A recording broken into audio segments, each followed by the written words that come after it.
বুঝলাম না বিষয়টা।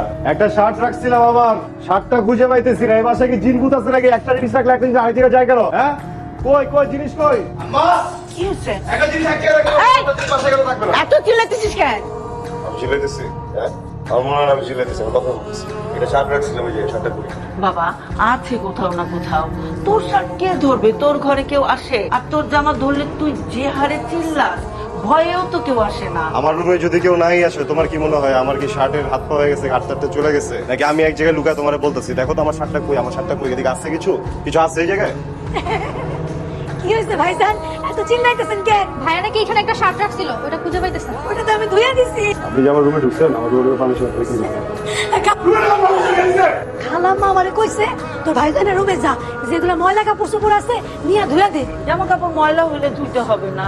ভাইয়া তুই একটু অন্য শার্ট পর যা না। শার্টে না প্যাচে ঢুকাই দেবো রাখতে লিখতেছি। শার্ট আমি ওটাই বলবো, পোশাক কই? ওটা তো একদম ভিজা, যেটা রেখে কাঁচা ভিজা, শুকাইতে শুকাইতে বিকাল হয়ে যাইবো। বাইরে একদম মাথার মধ্যে ভিজা দিব এটা। বল দেখছেন? কামাল কামাল, এই কামাল, এই কামাল, এই কই রে? Sir sir sir sir sir sir আমি জানি স্যার আপনি আমার উপর খুব খেয়ে পাচ্ছেন স্যার। স্যার এই যে ধরেন, এইটা ধরেন স্যার।